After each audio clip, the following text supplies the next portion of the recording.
इस उम्मीद के साथ कि आप लोग डेली साथ साथ पढ़ रहे हैं। पढ़ रहे हैं? पक्की बात है? हाफ सीए तो नहीं देख रहे? हमेशा पेपर्स के करीब कोई ना कोई ऐसी फनकारी शुरू हो जाती है सोशल मीडिया पे कि बच्चे जो है ना वो अपना सारा कुछ छोड़ के और इधर उधर भटकना शुरू कर देते हैं। तो एक चीज़ हमेशा याद रखनी है कि आपके पास हर सेशन 6 महीने होते हैं। हर सेशन ख़त्म होने के बाद 2 हफ्ते तकरीबन ऐसे होते हैं जो बहुत फारिग होते हैं ज़िंदगी में। तो ये सबसे मज़ेदार टाइम होता है और इसमें खुल के आप बहुत सारे फालतू काम कर सकते हैं, बहुत सारी चीज़ों पे टाइम वेस्ट कर सकते हैं।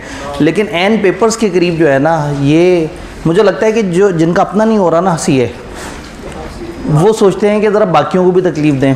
वो सोशल मीडिया पे आप देखेंगे अगले 1-1.5 महीने इतना कचरा नज़र आएगा। अगले 1-1.5 महीने टोटल आपको बस हर वो पोस्ट नज़र आएगी जिससे आपका पढ़ाई से दिलोचाट हो जाए।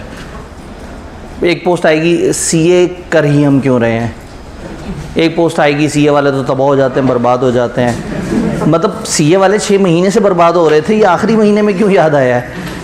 तो इसलिए ना मतलब इन दिनों अपने आप को बहुत ख़ुसूसी तौर पे बचा के रखना है, सेफ़ रखना है। सोशल मीडिया पे जाके सिर्फ एसबीआई की खबरें देखनी है और वापस आ जाना है, ठीक है।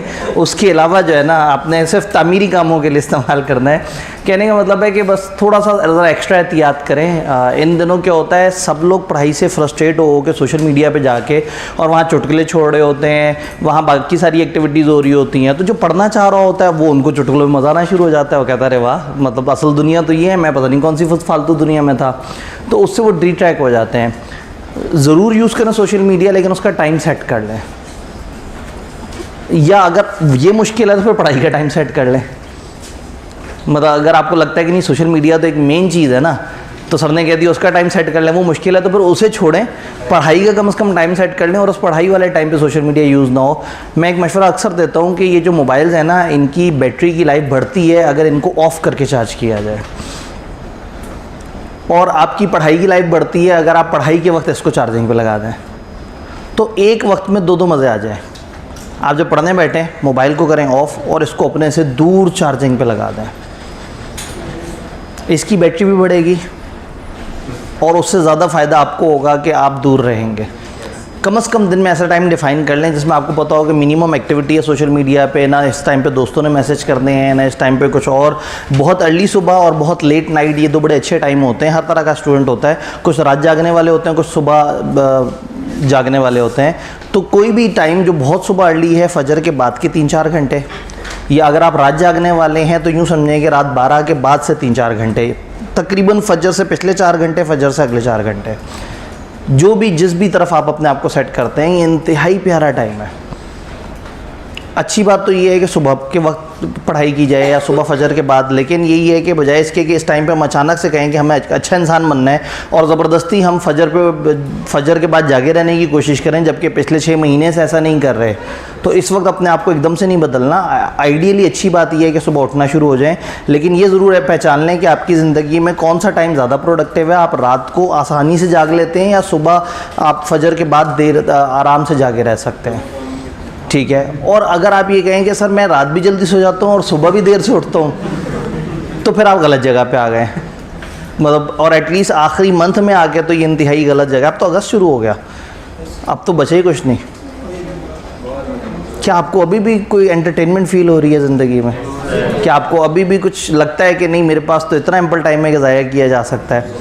तो बस कोशिश ये करें कि फ़ोकस के साथ चीज़ों को लेके चलें। और ख़ास तौर पे जो ग्रुप ए वाले लोग हैं उनको तो वैसे ही ग्रुप ए से ग्रुप बी तक का ट्रैवल जो है वो करने के लिए कम से कम 2 पेपर पास करने होते हैं। तो कम से कम अपने ऑप्शंस तो आप बेहतर करें, पेपर दे के उन्हें पास करने वाला काम, लेकिन बस थोड़ा सा ज़िंदगी में सीरियस हो जाएं। अगर आप मेरी बात समझ पा रहे हैं तो थोड़ा सा ज़िंदगी में सीरियस हो जाएं इंशाअल्लाह ताला। ये कुछ 6 महीने की सीरियसनेस नहीं है। हो सकता है आप कहें जी सारे लोग बचपन से मैं कहते आ रहे हैं कि जी पढ़ लो, बस यही टाइम है पढ़ने का, आगे तो ज़रूरत ही नहीं है। मैं आपसे ये पूछूंगा कि पिछले 5 महीने में कितना कोई तूफ़ानी पढ़ा है आपने? उस वक्त आप अय्याशी कर रहे थे, आपको फील नहीं हो रहा था, तो कम से कम आज आखिरी महीने में आके तो उन 5 महीने को कंपनसेट कर दें। इस वक्त तो कम से कम ये सोच लें कि बस अब वक्त आ गया है, अब नहीं तो फिर कब। तो इसलिए इस मंथ आप जो है ना थोड़ा सा पढ़ाई पे ज़रा ज़्यादा सीरियस हो जाएं, रेगुलर डेज़ की निस्बत थोड़ा सा ज़्यादा टाइम एलोकेट करें और सोशल मीडिया पे थोड़ी सी एक्टिविटी कम कर लें। आप महीने के अंदर जो मिस करेंगे उसके बाद आधा महीना आपके पास होगा पेपरों के फ़ौरन बाद, आप वो सारा कुछ अचीव कर लेंगे। वो सारे फजूल लोग उस वक्त भी वहाँ मौजूद होंगे, वो सारी फजूल पोस्टें उस वक्त भी मौजूद होंगी, उस वक्त भी वहाँ एक्टिविटी चल रही होगी। तो इसलिए ना अच्छे टाइम पे खामखा अपने आप को गलत एक्टिविटीज़ में मत डालें। इंशाअल्लाह ताला उम्मीद करते हैं कि आपको बात समझ आई होगी। थोड़ा आगे चलते हैं। हम लोगों ने बात की थी अदर लॉस की, और अदर लॉस के अंदर हम चलते चलते बात कर रहे थे कि ये 3 चैप्टर है हमारे 16, 17 और 18। 17 जो सबसे छोटा वाला था हमने उसको कवर किया, फिर 16 और 18 आज का हमारा टारगेट है। इसमें मिला के 4 लॉज हैं। किताब ने इन लॉज के ऊपर ज़्यादा डिस्कशन नहीं की और वो किताब ये चाहती है कि हम इन लॉ को बस इतना मोटा मोटा समझ लें कि बस हमें एक अंडरस्टैंडिंग और पेपर में हम क्रैमिंग वाले सवाल को कर सकें। 3 अटैम्प्ट्स हुई हैं, आज तक इन्होंने कभी यहाँ से लॉजिकल सवाल नहीं पूछा, और आई स्ट्रांगली बिलीव कि उनका पूछना बनता भी नहीं है। उनके पास ऑलरेडी काफ़ी जगह है कॉन्ट्रैक्ट टाइप और पार्टनरशिप जहाँ पे नज़रियाती सवाल पूछे जा सकते हैं। लेकिन ये इन लॉज ने हमें ज़्यादा बताया ही नहीं है, बड़ी थोड़ी थोड़ी सी इन्फॉर्मेशन दी और कुछ डेफिनेशंस दी हैं। तो इसमें क्रैमिंग बेस्ड सवाल थोड़े से ज़्यादा एंटिसिपेटेड हैं, तो आपने इसको समझना ज़रूर है, मैं समझाऊंगा ज़रूर, लेकिन तैयारी करते हुए आपने इसको क्रैमिंग की तरफ थोड़ा सा ज़्यादा फोकस रखना है। बीइंग अ टीचर बुरा लगता है ये कहते हुए कि आप क्रैम करें, लेकिन ऑब्वियसली अब क्रिटिकल इंफ्रास्ट्रक्चर की डेफिनेशन आ जाए और आप अपने दिल से लिखना चाह रहे हो तो जितना भी आप खूबसूरत बनाएंगे आप उसकी हाफ ऑफ द कॉन्टेंट की बात कर सकेंगे। जब हम अदर लॉस की बात करते हैं, क्लास के स्टार्ट में एक भाई कुछ पूछना चाह रहे थे यहाँ से। डाटा डैमेज और क्रिटिकल इंफ्रास्ट्रक्चर, उन्होंने कहा हमारी 2 डेफिनेशंस रहती थी, बड़ा अच्छा याद कराया। डाटा डैमेज और क्रिटिकल इंफ्रास्ट्रक्चर एक दफ़ा जल्दी से इसे देख लेते हैं।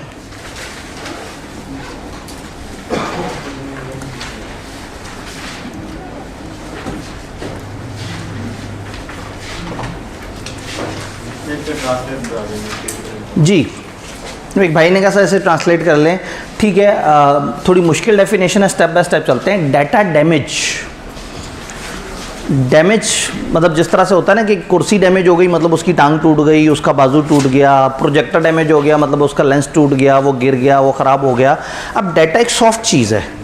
अब ये सॉफ्ट चीज़ में वो फिजिकल डैमेज वाली बात नहीं आएगी। तो सॉफ्ट चीज़ का डैमेज का मतलब होगा कि आपने उस सॉफ्ट चीज़ के साथ कोई गड़बड़ की है।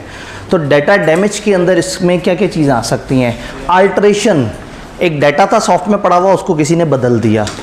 जब बदल दिया तो हम कहेंगे कि डाटा डैमेज कर दिया। वहाँ पे एक बंदे का नाम लिखा हुआ था, आपने उसमें एडिट में गए और उसका नाम बदल दिया, तो ये डाटा डैमेज हुआ है। यानी कि आपने डाटा के साथ खिलवाड़ किया है, डाटा को ख़राब किया है, डाटा के साथ कुछ ऐसा किया है जैसे डाटा अब वो मतलब नहीं दे पा रहा जो उसने ओरिजिनली देना था। डिलीशन, डिलीशन का मतलब है सिरे से उसे उड़ा देना। डिटेरियोरेशन, जिसमें उसको ख़राब किया जाता है, यानी कि उसमें से कुछ चीज़ें उड़ा दी जाती हैं। डाटा के कुछ कंपोनेंट्स आपने डिलीट कर दिए, या डाटा है डाटा के बीच में से कुछ इस तरह से कर दिया कि वो करप्ट हो गया, वो प्लेबल नहीं रही वो फाइल्स।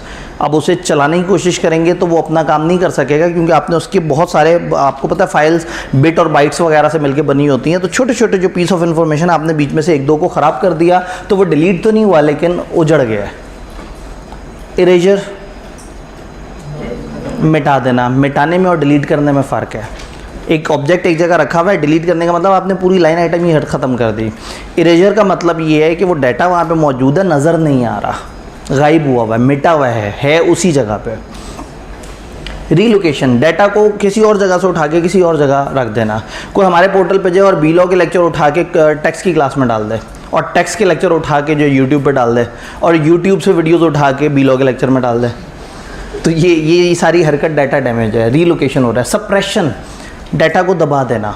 एक फ़ाइल 400 MB की वहाँ अपलोड हुई हुई है, उसकी एक बेहतर क्वालिटी है, किसी ने जाके उसको वो किया और फाइल साइज़ उसका उठा के 3 MB कर दिया, तो वो बिल्कुल ही उजड़ जाएगी फ़ाइल, मतलब जो उसका जो साइज़ है।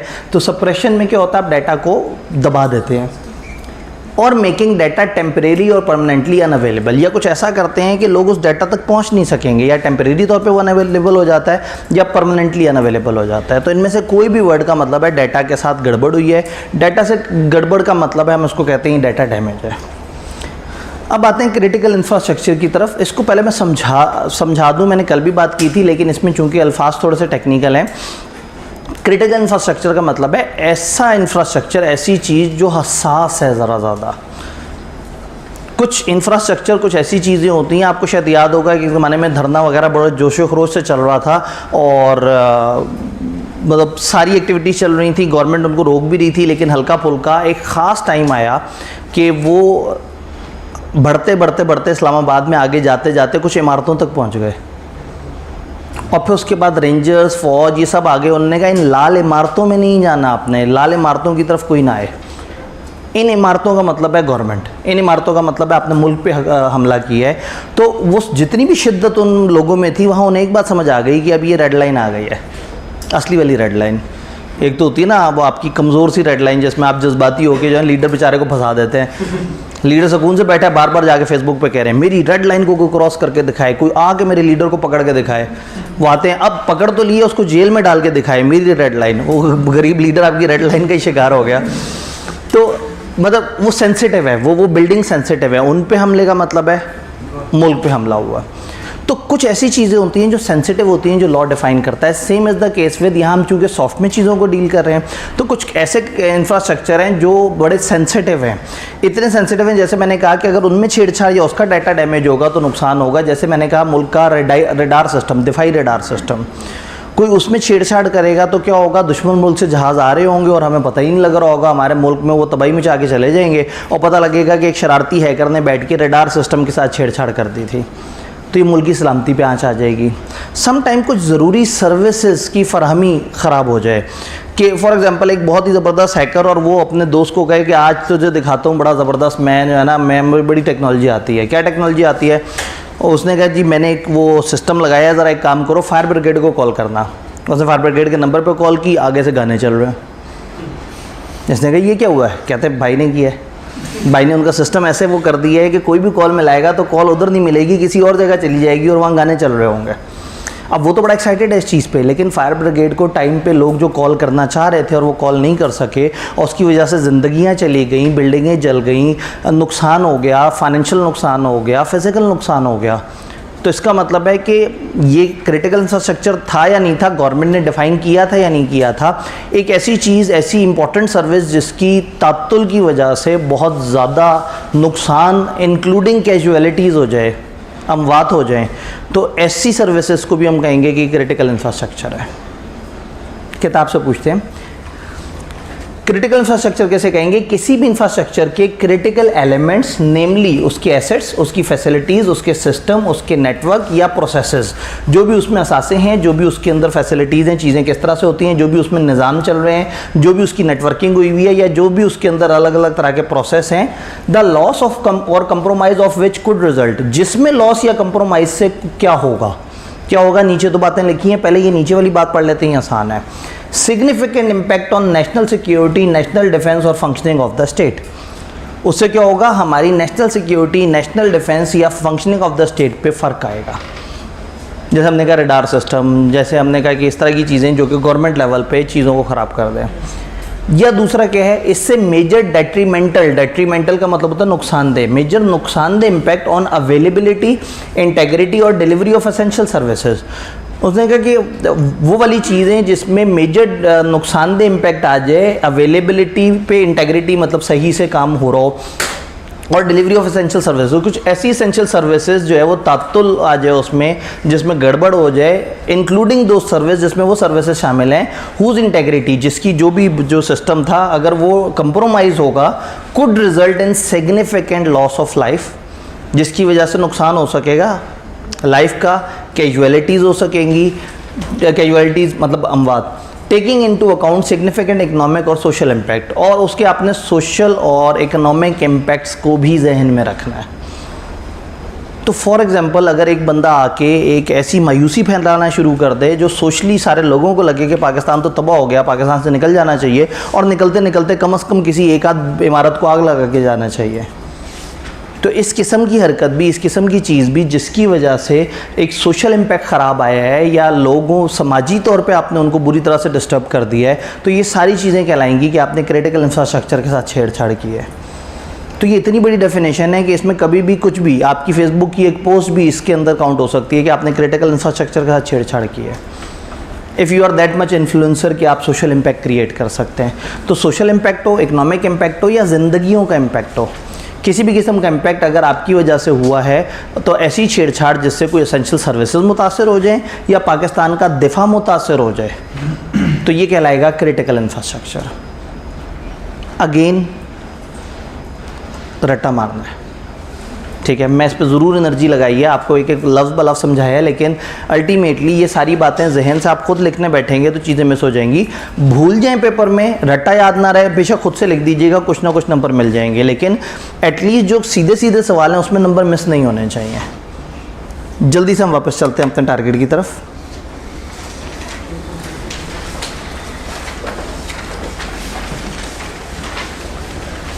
एंटी मनी लॉन्ड्रिंग और electronic payment. Anti money laundering सबसे पहला लॉ जिसके ऊपर हम बात करते हैं मनी लॉन्ड्रिंग का।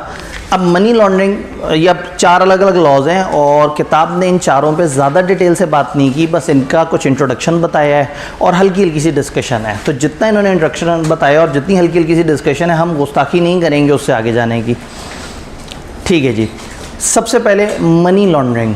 मनी लॉन्ड्रिंग से लोगों के जहन में काफ़ी ज़्यादा कन्फ्यूजन आती हैं, ख़ास तौर पे चूँकि मनी लॉन्ड्रिंग जो है वो पॉलिटिकली इस्तेमाल होता है, तो इसकी पॉलिटिकल इस्तेमाल होने की वजह से हमारे जहन में हर सियासी पार्टी ने मनी लॉन्ड्रिंग की एक अलग अलग डेफिनेशन डाल दी है। तो मनी लॉन्ड्रिंग के बारे में जो है वो हम किसी से पूछें तो हर बंदे की अपनी अपनी डेफिनेशन होती है। कोई कहता है जी मनी लॉन्ड्रिंग का मतलब है पैसे लेके मुल्क से बाहर भाग जाना, कोई कहता है कि दूसरे मुल्क में कोई फ्लैट खरीद लेना, कोई कहता है डॉलर समेत गिरफ़्तार हो जाना, कोई कहता है कि जी दूसरे मुल्क से पाकिस्तान में आपके अकाउंट में पैसे आना। अलग अलग तरह की लोगों के जहन में डेफिनेशन है। बाय डिफ़ॉल्ट जो ओरिजिनल लॉ ने बताया है, ओरिजिनल लॉ ये कहता है कि मनी लॉन्ड्रिंग क्राइम से आए हुए एसेट्स में डील करने को कहते हैं। सिंपली अगर डेफिनेशन ना पूछी जाए और आपसे कहा जाए कि एक लाइन में बताओ, तो आप कहें क्रिमिनल तरीके से आए हुए एसेट्स में डील करने को मनी लॉन्ड्रिंग कहते हैं, सिंपलेस्ट। अब इसमें क्रिमिनल सोर्स किसे कहेंगे, एसेट किसे कहेंगे और डील करना किसे कहेंगे। क्रिमिनल सोर्स का मतलब है कुछ डिफाइंड क्राइम्स में से। इस लॉ ने एक स्केड्यूल में एक लिस्ट दे दी है प्रेडिकेट ऑफेंस की। प्रेडिकेट ऑफेंस हैं जो इन्होंने बताए हुए हैं, इन्होंने कहा ये चंद डिफाइंड ऑफेंस हैं, इन ऑफेंस में से जब भी कोई गड़बड़ होगी तो इससे जो भी कमाएगा वो बेसिकली मनी लॉन्ड्रिंग होगी। अल्हम्दुलिल्लाह वो लिस्ट हमारे सिलेबस में नहीं है, लेकिन ये वर्ड प्रेडिकेट ऑफेंस बीच में हल्का सा जिक्र ज़रूर होता है। फॉर एग्जांपल हम कहते हैं जी कत्ल करना एक प्रेडिकेट ऑफेंस है। एक बंदे ने किसी को कत्ल किया और कत्ल से उसने कुछ कमाया, या तो उस बंदे की चीज़ें कब्जा कर ली या कत्ल करने से उसको कुछ पैसे आए, तो ये क्रिमिनल सोर्स से आया हुआ पैसा है, ये उन क्राइम से आया हुआ पैसा है जो कि डिफाइंड है। तो एक लंबी सी लिस्ट डिफाइंड है जो हमारे सिलेबस में नहीं है। रेगुलर क्लास में मैंने वो डिस्प्ले की थी, लेकिन अभी क्रैश की नोयत ऐसी है कि हमने ज़रा थोड़ी सी तेज़ी से चलना है। तो एक लिस्ट ऑफ ऑफेंस है, उस ऑफेंस में से अगर कुछ किया और उस ऑफेंस से हासिल होने वाले एसेट्स, इसको हम कहते हैं proceeds from crime, proceeds of crime.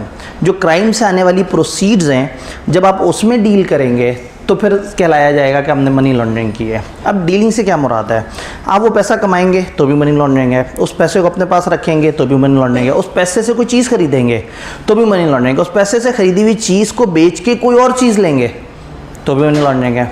वो पैसा किसी दोस्त के पास रखवाएंगे उसे बता के कि मनी लॉन्ड्रिंग से आया है, तो दोस्त भी जो कर रहा है वो मनी लॉन्ड्रिंग है। दोस्त को पता है कि आपका मनी लॉन्ड्रिंग का पैसा और दोस्त ने पुलिस को नहीं बताया तो दोस्त ने भी मनी लॉन्ड्रिंग की।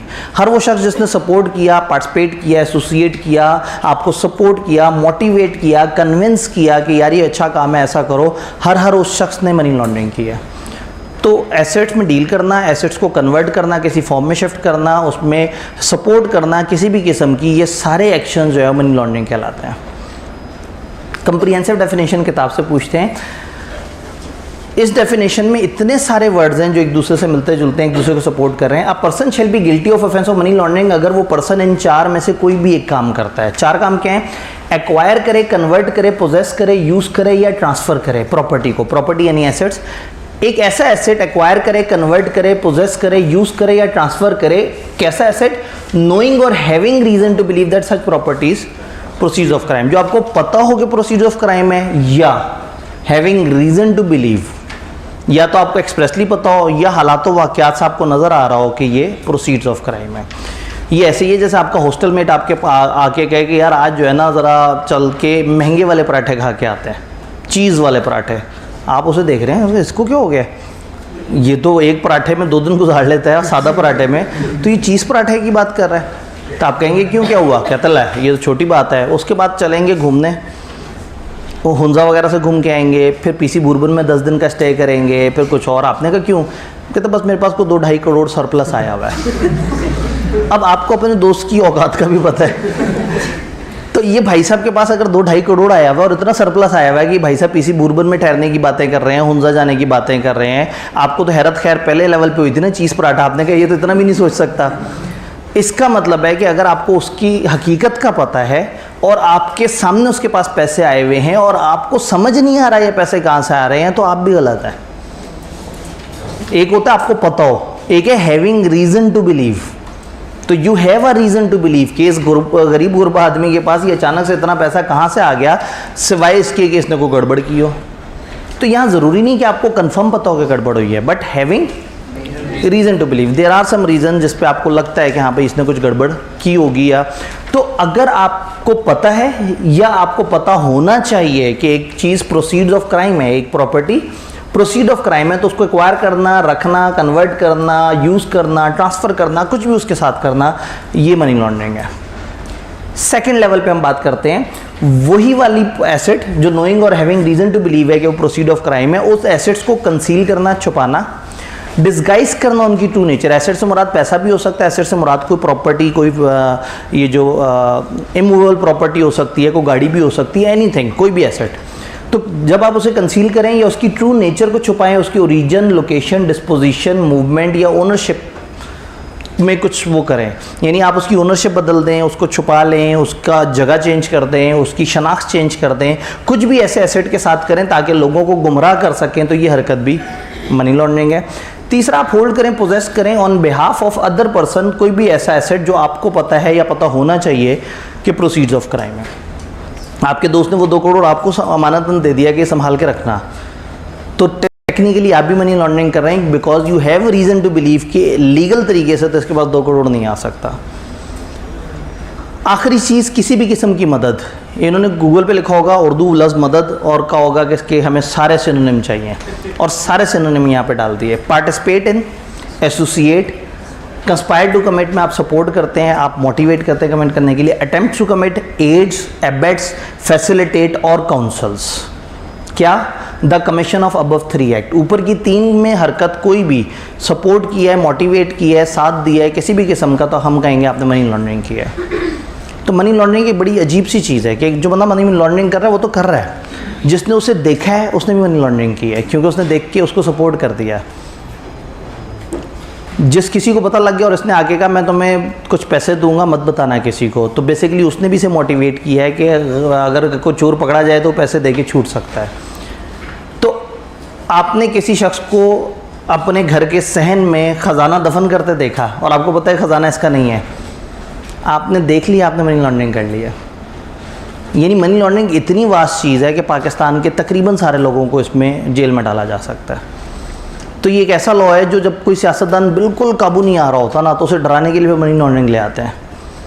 जब नवाज शरीफ बिल्कुल काबू नहीं आ रहा था और जब वो हो रहा था कि अब क्या करें, तो वो जनाब मनी लॉन्ड्रिंग का एक वो मामला आ गया।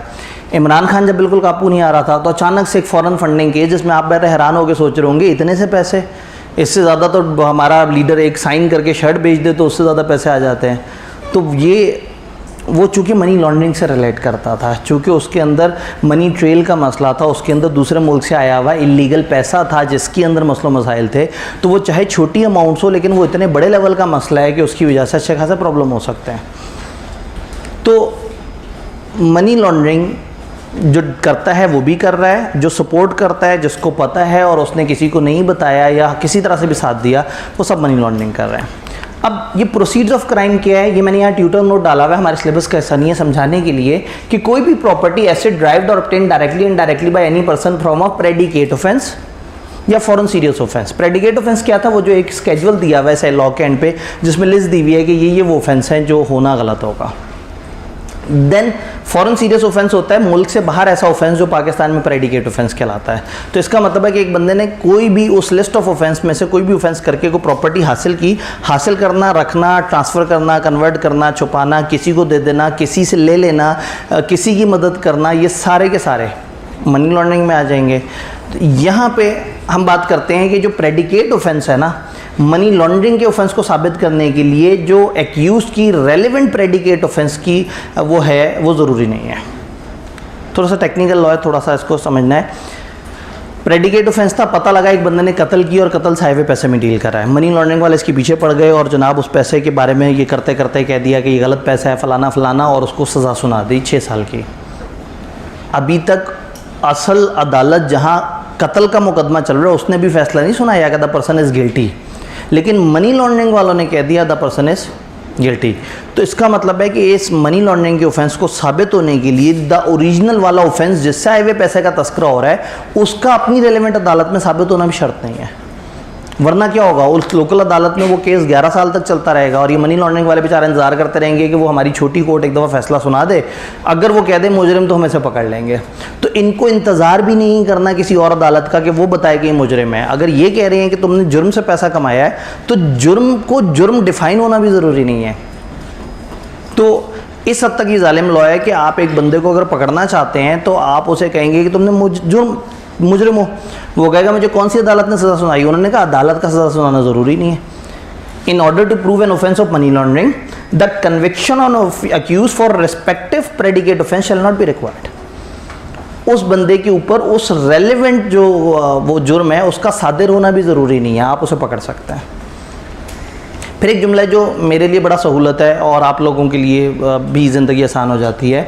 जैसे ये मनी लॉन्ड्रिंग की बात करते हैं ना, जैसे ये अदालतों का जिक्र आता है आपके जहन में बहुत सारे सवाल आते हैं। सर वहाँ गवाही कौन देगा, सर उन्हें पता कैसे लगेगा मनी लॉन्ड्रिंग हुई है, वहाँ पे कितने लोग मौजूद होंगे, वहाँ पे कितने अरसे तक फैसला चलेगा, वहाँ पे कैसे साबित किया जाएगा, वहाँ क्या बात होगी, बर्डन ऑफ प्रूफ किस पे होगा, फलाना क्या होगा, फलाना क्या होगा। उन्होंने एक जुमला लिख के आपको वो हाइपर लिंक लगा दिया।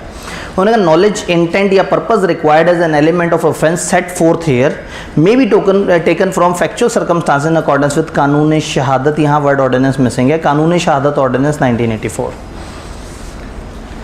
आप पूछेंगे ये केस कैसे साबित होगा, वो कहेंगे जाओ कानून शहादत ऑर्डिनेंस पढ़ो 1984 उसके मुताबिक। आप कहेंगे ये इंटेंशन कैसे साबित होगी, कहेंगे वहाँ पढ़ लो। पर्पस कैसे, वहाँ पढ़ लो। गवाह वो पढ़ लो। फलाना आप बोलने लगे हो गए एक मिनट, कानून शहादत, कानून शहादत। तो जो कुछ भी आपके दिमाग में उल्टा सीधा सवाल आए आपने कानूनी शहादत ऑर्डिनेंस को सर्च कर लेना। अगर समझ आ गया तो ठीक है, और ना समझ आए तो समझ जाइएगा कि इस लाइन का हमारी ज़िंदगी में कोई किरदार नहीं है। ये कंपनी की मशहूरी के लिए लिखी हुई थी। तो ये लाइन हमें बता रही है कि इस केस में पर्पस, इंटेंट, फलाना फलाना को साबित करने के लिए हमें वही सारे रूल्स फॉलो करने होंगे जो कि कानून शहादत ऑर्डिनेंस 1984 वाले जो रूल्स हैं उसी के तहत, यानी ये मुकदमे भी वैसे ही चलेंगे जैसे नॉर्मल मुकदमे चला करते हैं। अब मनी लॉन्ड्रिंग हो गई, सज़ा क्या होगी? अगर मनी लॉन्ड्रिंग एक इंसान ने की है तो इसको 1 साल की कम से कम कैद बामुशक्कत, कम से कम 1 साल, 10 साल तक एक्सटेंड कर सकती है। एक फ़ाइन जो कि 25 मिलियन तक जा सकता है। अगर आप ऑटम 2023 के बाद किसी भी टाइम पे मेरा ये लेक्चर सुन रहे हैं तो इस वाली चीज़ को देख लीजिएगा, ये लॉ चेंज हो चुका है। शायद आई के अब तब तक अपनी किताब में डाल दे, लेकिन अभी हमारी अटेम्प्ट में ये 25 मिलियन ही है। 1 से 10 साल तक कैद, 25 मिलियन तक का फाइन, एंड वो प्रॉपर्टी, वो एसेट फॉरफीट हो जाएगा जो मनी लॉन्ड्रिंग में इन्वॉल्व है। और अगर वो एसेट मौजूद नहीं होगा, वो एसेट इधर उधर बेच बाच के पैसे ले लिए उसमें से, तो जो इक्विवेलेंट उसकी वैल्यू है जितनी भी जो भी उससे रिलेट कर रही है वो यहाँ है। ये मैंने ब्रैकेट में इधर इस तरह बताया है कि शायद किताब में मतलब एक आध दफ़ा ऐसा था कि उसमें ये मिस हुआ था। अगर मिस हुआ है तो यहाँ ब्रैकेट में लिख लें इक्विवेलेंट वैल्यू। तो 1 से 10 साल तक की कैद, 25 मिलियन तक का फाइन, एंड वो एसेट भी जब्त हो जाएगा या उस एसेट की इक्विवेलेंट वैल्यू आपसे छीन ली जाएगी जितने की आपने मनी लॉन्ड्रिंग की है। अब अगले लेवल पे आते हैं, अगर एक कंपनी ने मनी लॉन्ड्रिंग की है, कंपनी कैसे कहते हैं? आप लोगों ने अलग अलग कंपनी की बहुत सारी डेफिनेशन पढ़ी है। इस लॉ के मुताबिक कंपनी किसी भी ग्रुप ऑफ पर्सन को कहते हैं। तो अगर एक कंपनी ने मनी लॉन्ड्रिंग की है तो पहले तो वो company as a whole 100 million तक का फाइन देगी, और जब एक कंपनी कॉन्ट्रावीन करेगी तो फिर क्या होगा, उसके तमाम जो भी रेलेवेंट बंदे हैं ना, उसके डायरेक्टर, पार्टनर, मैनेजर, सेक्रेटरी, जो भी ऊपर के लोग हैं, उन सबकी इन्वेस्टिगेशन ओपन हो जाएगी और उनमें से जो फाउंड गिल्टी होगा उसको यही ऊपर वाली सजाएं होंगी। तो इंडिविजुअल को 1 से 10 साल, 25 मिलियन तक, और वो चीज़ छिन जाएगी। कंपनी होगी तो कंपनी को बहैसियत कंपनी 100 मिलियन, और फिर उसके कंपनी ने फ्रॉड किया है या मनी लॉन्ड्रिंग की है, मतलब इंसानों ने की है ना, कंपनी तो बेचारी मतलब ग्रुप ऑफ पर्सन है, तो फिर वो इंसानों की तहकीक खुल जाएगी और इंसानों से जो है वो वही रिकवर कर लिया जाएगा। जो इंसान पकड़ा जाएगा, हो सकता है 3 लोग मनी लॉन्ड्रिंग का शिकार पाए जाएँ, तो तीनों को ये सजाएँ भी होंगी और कंपनी एज अ होल उस ग्रुप को 100 मिलियन का जुर्माना पड़ा। 25 मिलियन भी अलग से जी, 25 मिलियन भी अलग से। ये तीनों में एंड है। अगर कभी आपको ना लॉ में या किसी भी जगह एक बहुत लंबी सी लिस्ट नज़र आए या 2-3 चीज़ों की लिस्ट नज़र आए और आपको ये ना समझ आ रहा हो कि इन सब में एंड है या और है, तो जो सेकंड लास्ट पॉइंट होता है ना, उसमें नॉर्मली एक वर्ड लिखा होता है जो कि उस पूरे को तसलसल कर रहा होता है, ये एंड ये। तो इस एंड का मतलब है इन तीनों में एंड है। अगर यहाँ और होता तो इन तीनों में फिर और होता, ठीक है। और अगर किसी ने बहुत ही सादा लैंग्वेज में लिखा होता तो वो ये लिखेगा, फिर लिखेगा और, फिर ये लिखेगा, फिर लिखेगा और, फिर ये लिखेगा। तो अगर आपको कहीं पे भी कोई लिस्ट नज़र आए और उसमें नहीं समझ आ रहा हो कि एंड है या और है, तो सेकंड लास्ट पॉइंट को देख लें, उसके साथ सेमीकोलन के आगे एंड या और लिखा होगा। तो लॉ को इस तरह से जब पढ़ रहे होते हैं, तो अगर कभी बेयर लॉ आप देखें तो ये एंड वाला एंड या और जो है वो आपको बताएगा। तो इसका मतलब है तीनों में एंड है, सज़ा भी, फाइन भी, और जो आपका एसेट है वो भी छिन जाएगा या उसकी इक्विवेलेंट वैल्यू। कंपनी के केस में ये डिफरेंट है। थोड़ा जल्दी से आगे चलते हैं, वक्त कम है। जनरल डिस्कशन किताब ने दी हुई है, ये मैं आपको सजेस्ट करूंगा कि आपने एक दफ़ा पढ़ के उसको इग्नोर कर देना। ज़्यादा से ज़्यादा आप आखिरी एक आध लाइन, ये बिल्कुल लास्ट लाइन अगर याद रखना चाहें तो याद रख लें। बाकी इन्होंने सिर्फ तबसरा किया है कि मनी लॉन्ड्रिंग एक इलीगल प्रोसेस है पैसे बनाने का, गलत तरीक़ों से क्रिमिनल सोर्स आया हुआ पैसा गंदा होता है, डर्टी होता है, ये प्रोसेस उसे साफ़ कर देता है। एंटी मनी लॉन्ड्रिंग के रूल्स हैं जो बिजनेस इंस्टीट्यूट्स वगैरह और कंट्रीज़ को हेल्प करते हैं मनी लॉन्ड्रिंग को एलिमिनेट करने के या टेररिस्ट फाइनेंसिंग एक्टिविटी को। इनिशियली ये फाइनेंशियल इंस्टीट्यूशन के लिए थे, उसके बाद ये ग्लोबल कंसर्न बन गया। इंटरनेशनल अथॉरिटीज़, FATF और इस तरह के लोग मिलजुल के काम कर रहे हैं। पाकिस्तान में रेलिवेंट जो लॉ है वो एंटी मनी लॉन्ड्रिंग एक्ट 2010 है, और ये लॉ डिस्करेज करता है क्रिमिनल को ताकि वो इल गॉटन मनी, गलत तरीके से आए हुए पैसों को छुपा ना सकें। आखिरी जुमला काम का है, ये रेगुलेशन रिक्वायर करती हैं फाइनेंशियल इंस्टीट्यूशंस को कि वो मॉनिटर करें कस्टमर की ट्रांजैक्शन और रिपोर्ट करें सस्पिशियस एक्टिविटी।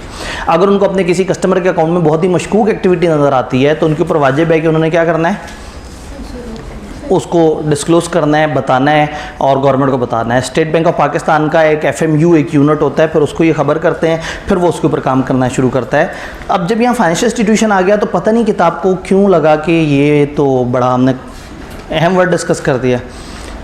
रादर देन वो एनर्जी लगाते हैं मनी लॉन्ड्रिंग की किसी और बात को समझाने के लिए, उन्होंने फाइनेंशियल इंस्टीट्यूशन की डेफिनेशन उठा के सिलेबस में डाल दी, one of the biggest definition.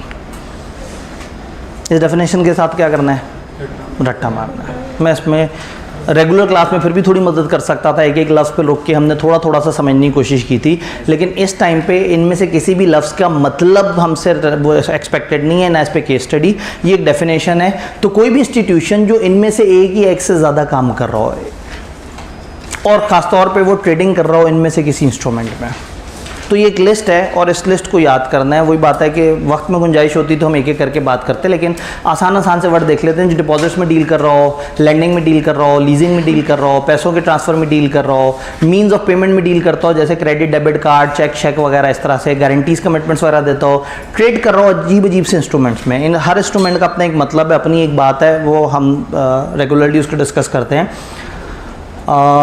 यूँ भी हो सकता है कि मैं आपको बाद में एक लिंक दे दूं या क्रैश कोर्स के एंड पे एक फ़ोल्डर डाल दूं जिसमें मैं इस तरह की जितनी भी चीज़ें जिसमें मज़ीद वजाहत की ज़रूरत है और इस वक्त हम नहीं कर सकते, तो उसमें कहीं ना कहीं वो शेयर कर दूं। आपने वो बस वो उस ग्रुप से कनेक्टेड रहना, उस ग्रुप में मैं फिर साथ साथ इन्फॉर्मेशन डाल दूँगा इंशाल्लाह। मनी मार्केट में, फॉरेन एक्सचेंज में, फ़लाना, इनमें से किसी भी चीज़ में आप ट्रेड करते हो या इनमें से कोई भी हरकत करते हो और इन सारों में से एक काम भी करें या एक से ज़्यादा काम करें, आप कहलाएंगे financial institution. This is the best जो हम इस वक्त डिस्कस कर सकते हैं। जी, as it is definition unfortunately. मतलब अब आप ऑब्वियसली ना देखें, कमोडिटी फ्यूचर ट्रेडिंग को आप कुछ नहीं कर सकते। एक स्पेसिफिक जार्गन है ना कि कमोडिटी की फ्यूचर ट्रेडिंग एक पूरा बिजनेस है, फ्यूचर्स एक पूरा बिजनेस है। अब आप उसके साथ कुछ नहीं कर सकते। अब फ्यूचर को हम ये नहीं लिख सकते एनीथिंग अपकमिंग, नेक्स्ट ईयर, मतलब वो ऑफिशियल कुछ जार्गन्स हैं, कुछ वर्ड्स हैं। तो डेफिनेशन पे जब हम आते हैं तो हमारे हाथ थोड़े से बन जाते हैं। वो लोग जो परेशान होते हैं कि लॉ को जी ओरिजिनल लैंग्वेज में लिखना है या नहीं लिखना है, या किताब की लैंग्वेज ज़रूरी है, डेफिनेशंस आर दोज जार्गन जिसमें ICAP कहता है कि जार्गन्स हम चाहते हैं कि उसी ज़बान में हो। उसके अलावा उन्होंने हमेशा आपको अलाउ किया हुआ है कि आप अपने अल्फाज में लिख सकते हैं। वक्त कम और मुकाबला सख्त। इलेक्ट्रॉनिक पेमेंट्स, इस चैप्टर का दूसरा लॉ। इलेक्ट्रॉनिक पेमेंट की कहानी समझ आ जाए तो फिर उसके बाद ज़्यादा मुश्किल बात नहीं है।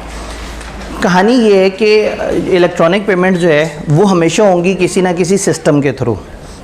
जी आवाज़ पीछे क्लियर है? जो इलेक्ट्रॉनिक पेमेंट्स हैं वो किसी ना किसी सिस्टम के थ्रू हो रही होंगी, और वो सिस्टम कोई ना कोई एक सॉफ्ट निज़ाम होगा जो पेमेंट्स को प्रोसेस करता होगा। फॉर एग्जाम्पल ईजी पैसा। ईजी पैसा एक निज़ाम है। अगर एक बंदे ने दूसरे को पैसे ट्रांसफ़र करने हैं तो वो ईजी पैसा की ऐप यूज़ करके या किसी दुकानदार के पास जाके उसको पैसे दे, उसे कहे ये ईजी पैसा करा दो। भाई किसी ने हमारे कॉलेज में भी पैसे जमा कराने हो तो एक तरीका ये है कि वो अपने घर बैठ के अपने ऑनलाइन ट्रांसफ़र कर दे। एक तरीका ये है कि वो ईजी पैसा पे जाए और ईजी पैसा की ऐप से जो है वो उसको ट्रांसफ़र कर दे। तीसरा तरीका है कि वो फिजिकल पैसे उठा के दुकानदार को दे दे, उनसे कहे। सिर्फ ईजी पैसा नहीं है, बहुत सारी और ऑप्शंस हैं। आपको जैस कैश का भी पता है, फिनका है, मुख्तलिफ तरह की इतनी सारी ऐप्स आ गई हुई हैं। तो ये डिफरेंट मोड्स होते हैं ऑनलाइन पेमेंट के ट्रांसफ़र के। ये जो ऑनलाइन पेमेंट ट्रांसफ़र होती है इसको हम कहते हैं इलेक्ट्रॉनिक फ़ंड ट्रांसफ़र। अब जो इलेक्ट्रॉनिक फ़ंड ट्रांसफ़र है इसके लिए आपको समटाइम इस तरह का एक पोर्टल चाहिए होता है। अब ये पोर्टल जो है दुनिया में जितने मर्जी हो सकते हैं। फॉर एग्जांपल हम अपने कॉलेज का भी कोई निज़ाम बना सकते हैं कि अपनी वेबसाइट पे एक ऑप्शन दे दें जिसमें हमारे कॉलेज को पेमेंट दी जा सकती है। अब हम अगर अपना एक निज़ाम बनाएं तो क्या वो पूरे पाकिस्तान में सारे लोग उसे फॉलो करेंगे? जवाब है नहीं। उसको वो फॉलो करेगा जो उसको सही मानता है। और किसी भी इदारे ने अगर एक निज़ाम को फॉलो करना है तो वो पहले ये देखेगा कि क्या स्टेट बैंक की तरफ से वो निज़ाम अप्रूव्ड निज़ाम है या नहीं। स्टेट बैंक की तरफ से वो निज़ाम अप्रूव्ड निज़ाम है या नहीं है। तो फिर क्या होगा कि अगर कोई इदारा एक नया निज़ाम बनाएगा, फॉर एग्जांपल टेलीनॉर वालों ने जिस वक्त ईजी पैसा बनाया होगा तो उस वक्त टेलीनॉर वाले गए होंगे स्टेट बैंक ऑफ पाकिस्तान के पास। उनसे कहोगा जी आप पाकिस्तान के पैसों के सारे मामलात को देखते हैं, आप हमें इजाज़त दें कि हम अपनी इस ऐप के थ्रू, हम अपने इस टूल के थ्रू पाकिस्तान में पैसे को ऑनलाइन ट्रांसफ़र कर दें। तो स्टेट बैंक ऑफ पाकिस्तान ने कहा होगा कि ठीक है जी, हमें आपसे कुछ चीज़ें क्लैरिटीज़ चाहिए, कुछ बातें जो है वो आप वो कर दें। आपका सिस्टम सिक्योर होना चाहिए, आपका ऑपरेटर्स अच्छा होना चाहिए, आपके बैकअप अरेंजमेंट्स अच्छे होने चाहिए। हैं बैकअप अरेंजमेंट्स, शुक्र हम इलेक्ट्रॉनिक पेमेंट्स नहीं करते, नहीं तो इस वक्त जो है वो लोगों की पेमेंट्स हवा में लटक जाती। अजीब सा ही वैसे मामला है। AC भी चल रहा है, मतलब उन्होंने कहा बच्चे कंफर्टेबल रहें।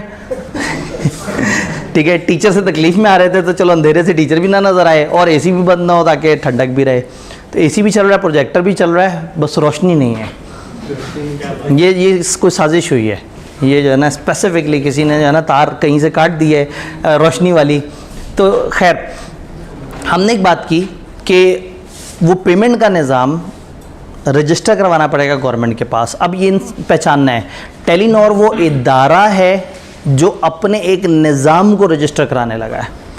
तो टेलीनॉर नामी इदारे को हम कहेंगे, क्या कहेंगे? हाँ जी, किसी को याद है? नहीं, टेलीनॉर नामी इदारे को क्या कहेंगे? कोई तो होगा। ऑपरेटर भूल गया, ओए ये भाई ने पहले बोल दिया। ऑपरेटर इज़ दैट इंस्टीट्यूशन जो उस पेमेंट के निज़ाम को चला रहा है। वो पेमेंट का निज़ाम पेमेंट सिस्टम कहलाता है, और जब आप उसको स्टेट बैंक से रजिस्टर करवा देते हैं तो वो DPS कहलाता है, डेजिग्नेटेड पेमेंट सिस्टम। याद रहेगा। मैनेजमेंट ने आगे सोचा चलो लाइट तो नहीं आ रही, AC अगला चला देते हैं, बंद हो गया। ये इस AC के साथ कोई कनेक्शन है इन लाइटों का? अगर ये AC बार बार चलाएंगे तो ये लाइटें ऑन कर देगा? नहीं, मिशन अनसक्सेसफुल। तो ऑपरेटर टेलीनॉर का निज़ाम ईजी पैसा, और इजी पैसा को जब रजिस्टर करा दिया गवर्नमेंट के साथ तो बन गया डेजिग्नेटेड पेमेंट सिस्टम। और गवर्नमेंट ने कब रजिस्टर किया? जब उनके ऑपरेटर्स देख लिए, उनका इंफ्रास्ट्रक्चर देख लिया, उनके बैकअप अरेंजमेंट देख ली, उनकी सीक्रेसी देख ली, डाटा लीक तो नहीं करता, मसलो मसाइल तो नहीं आते, फलाना इशू तो नहीं है। तो ये सारी चीज़ें जब एक साथ डील हो रही हैं, जब इन सारी चीज़ों को देखा जा रहा है तो इनकी बेस पे एक लाइसेंस मिल जाएगा इन इदारों को, जिसके बाद इनका सिस्टम पेमेंट सिस्टम कहलाएगा डेजिग्नेटेड पेमेंट सिस्टम।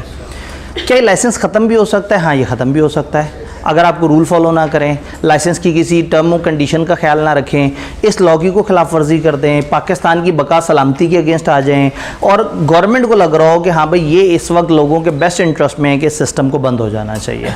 अगर आपका सिस्टम गड़बड़ें कर रहा हो, फ्रॉड कर रहा हो, लोगों के साथ चालबाजी कर रहा हो, तो उसको ख़त्म भी किया जा सकता है। या सिस्टम को चलाने वाले ही अगर अपना सेटअप वाइंड अप कर रहे हैं पाकिस्तान में या दुनिया में, तो गवर्नमेंट उन्हें कह सकती है भाई अपने सिस्टम को बंद कर दें। तो समझने वाली बात इसमें इतनी है। बाकी पे डेफिनेशन है कि इलेक्ट्रॉनिक फ़ंड ट्रांसफ़र किसे कहते हैं, इलेक्ट्रॉनिक मनी किसे कहते हैं, और ये ऑपरेटर किसे कहते हैं, और ये जो जितनी भी सारी डिस्कशन है इसको। तो इलेक्ट्रॉनिक फ़ंड ट्रांसफ़र बेसिकली एक ऑनलाइन मोड है जिसमें एक बंदा जो है पेमेंट को ट्रांसफ़र करता है। वो पेमेंट को ट्रांसफ़र करता है किसी डेजिग्नेटेड पेमेंट सिस्टम के थ्रू। अगर हम अपने इदारे का एक नया पेमेंट सिस्टम बनाएं और हम उसको रजिस्टर करा लें स्टेट बैंक ऑफ पाकिस्तान के पास, तो वो बन जाएगा डेजिग्नेटेड पेमेंट सिस्टम। फिर कल को कोई भी वेबसाइट जिस पे डिफरेंट ऐप्स लिस्ट डाउन हो रही हैं, वो हमारी ऐप को भी लिस्ट डाउन कर लेंगे क्योंकि वो रजिस्टर्ड ऐप है। गवर्नमेंट ने उसके सर पे आशीर्वाद रख दिया, गवर्नमेंट ने कह दिया कि हाँ भाई ये पेमेंट का निज़ाम सही है और इसको मैस पाकिस्तान में प्रॉपर तरीके से यूज़ किया जा सकता है। डन। बाकी इसमें फिर सीधी सी डेफिनेशंस हैं और एन उस टाइम पे जब डेफिनेशन देखनी थी तो जो है वो अंधेरा हुआ है, लेकिन उस डेफिनेशन को भी तब तक समझ लेते हैं थोड़ा सा। डेफिनेशन क्या थी?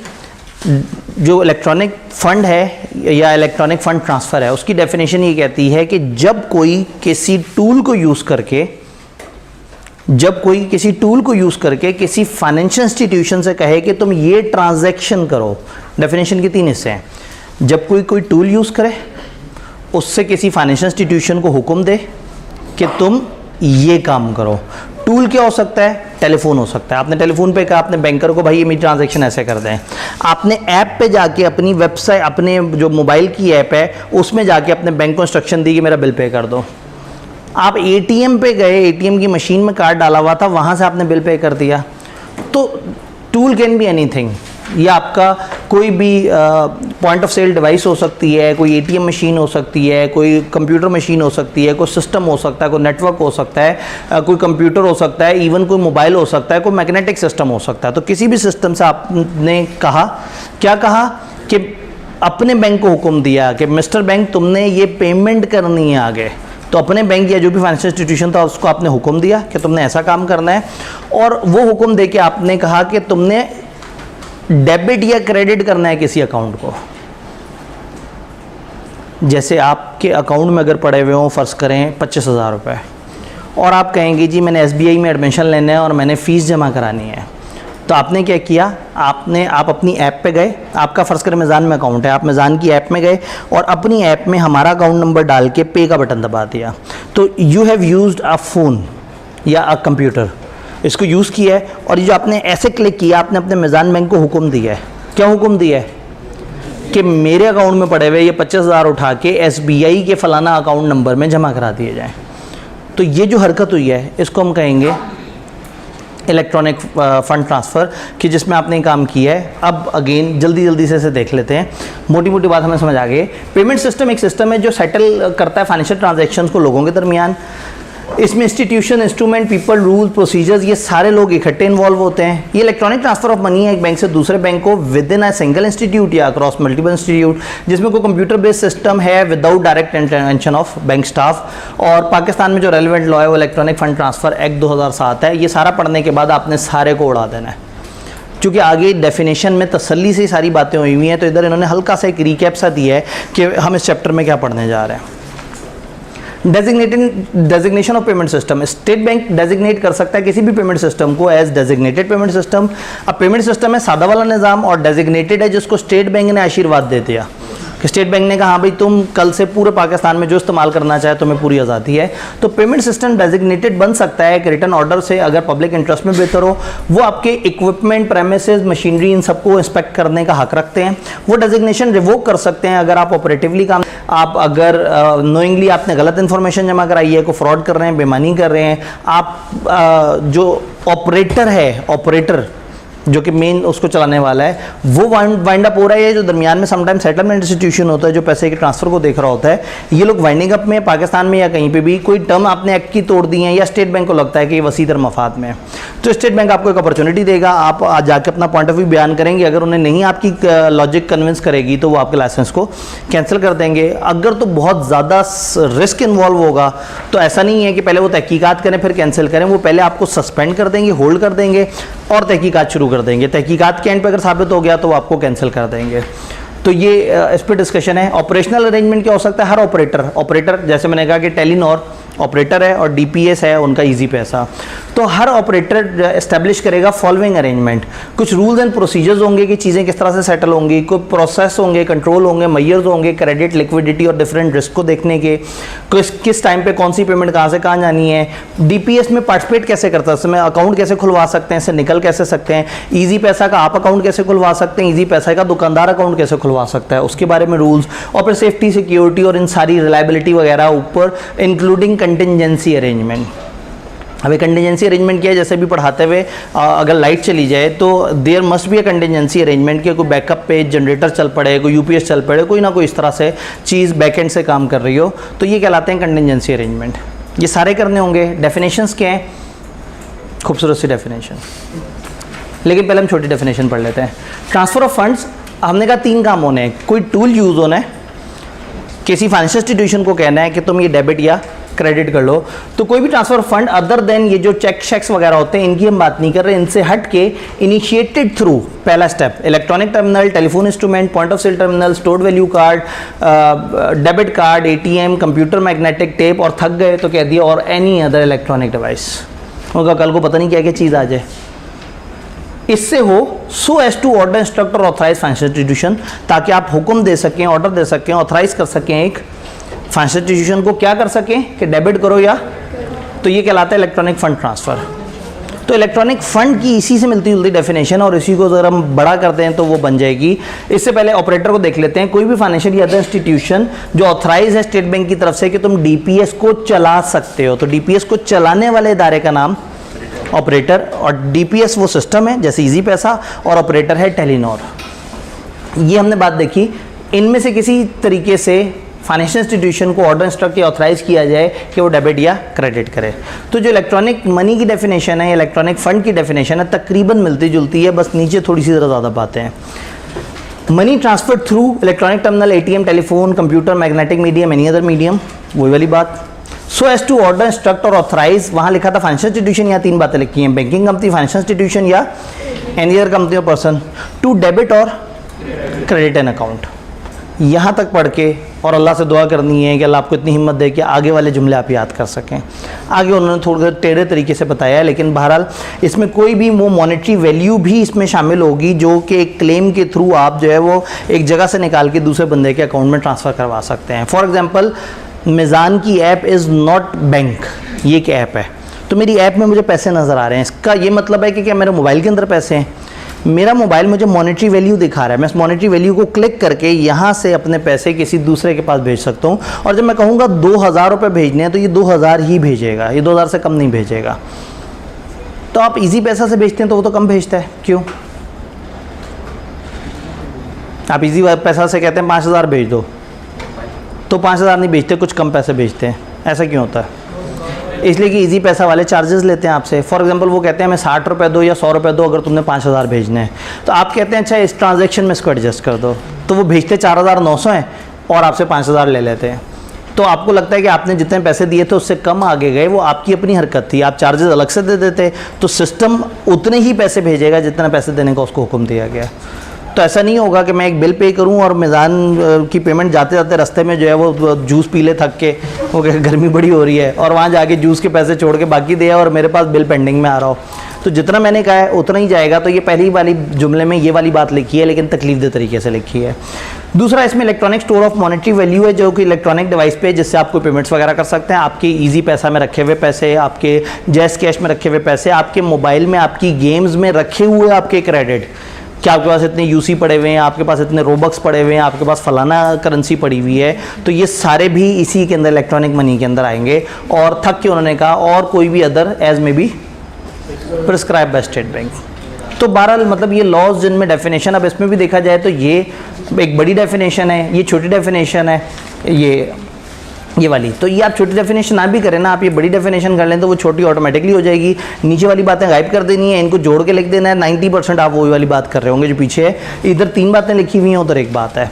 तो इन्होंने साफ नज़र आ रहा है कि चैप्टर बनाते वक्त इनका इतना ध्यान भी नहीं था कि देख लेंगे जो 2 डेफिनेशन उठा के हमारी किताब में डाल रहे हो दोनों तकरीबन मिलती जुलती हैं।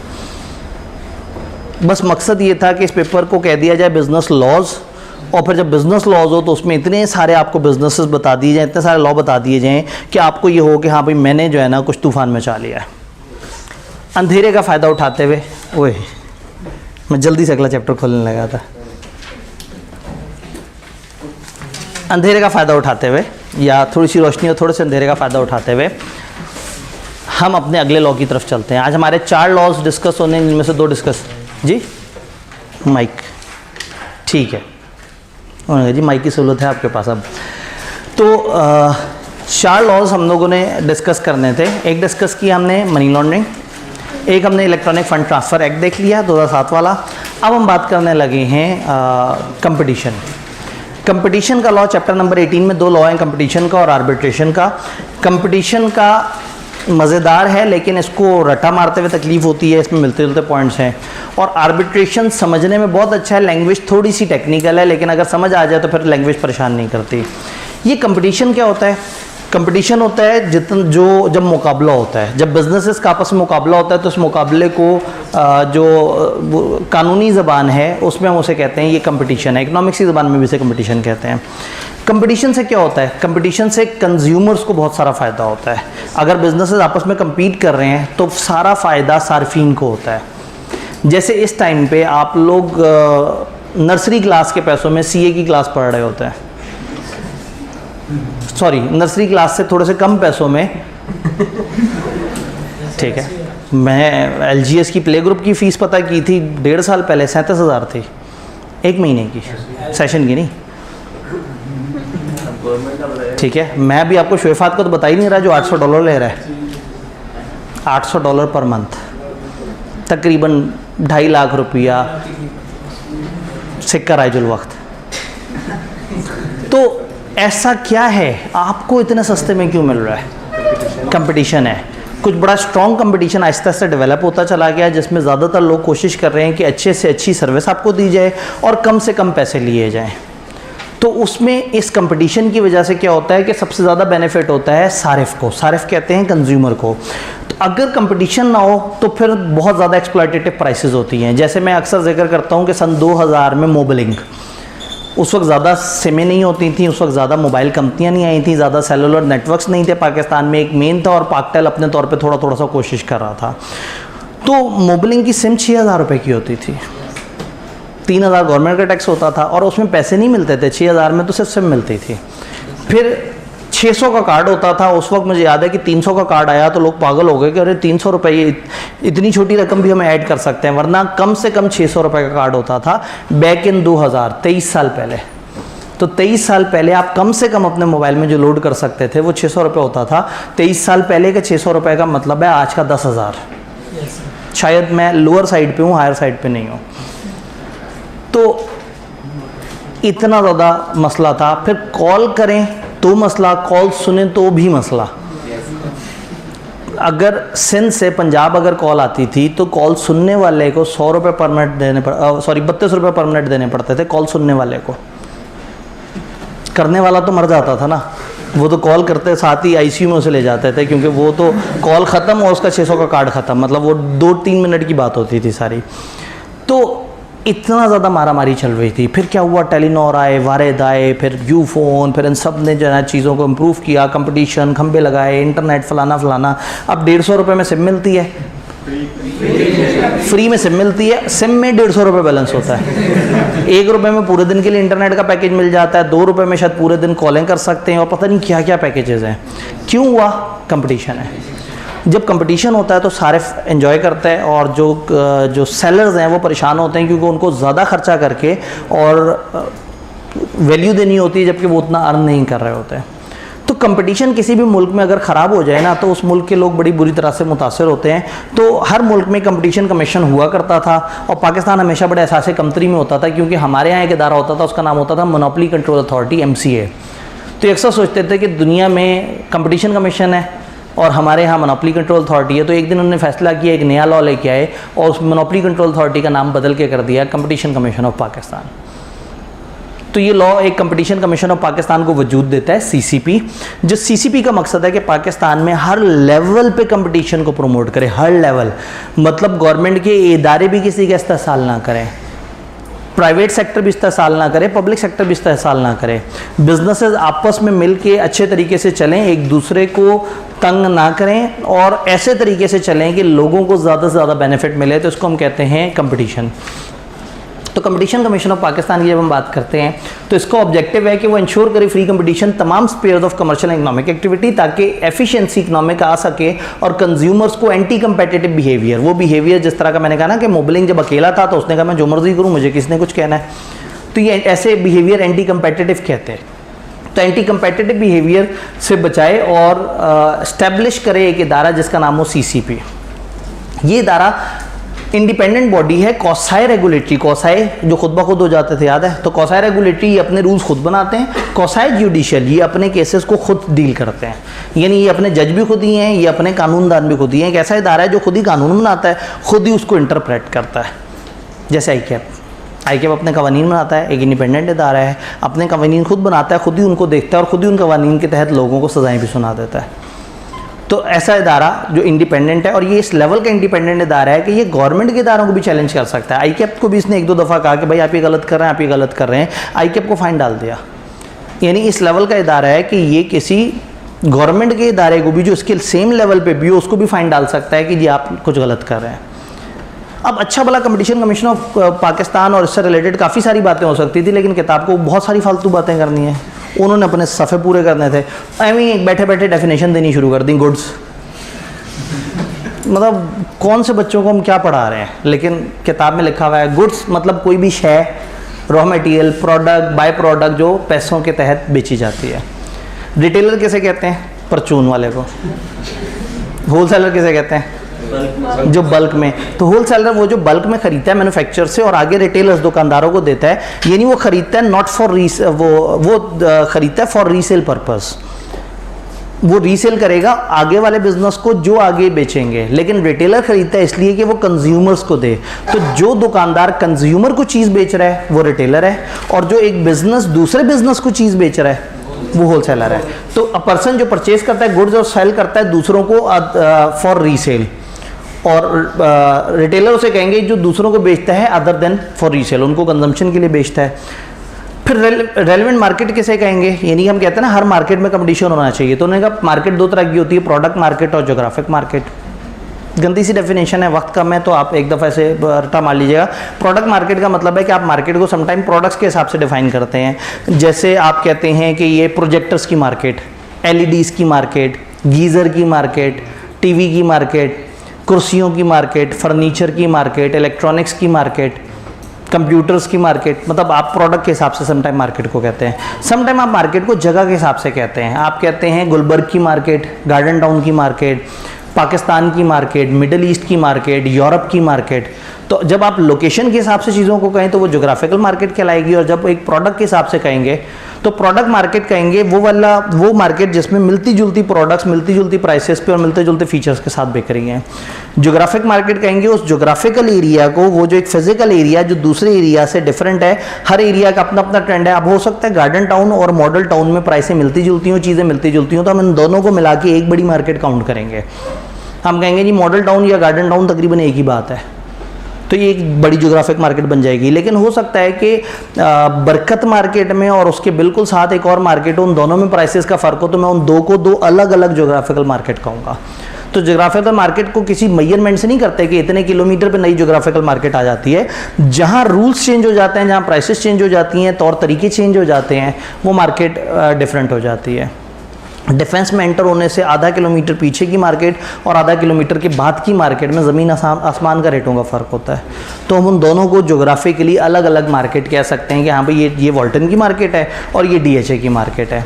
तो ये जगह के हिसाब से भी हो सकता है, प्रोडक्ट के हिसाब से भी हो सकता है। ये बताने के बाद आपको ये बताना ज़रूरी है कि कंपटीशन कमीशन ऑफ पाकिस्तान 4 चीज़ों से हमें मना करता है।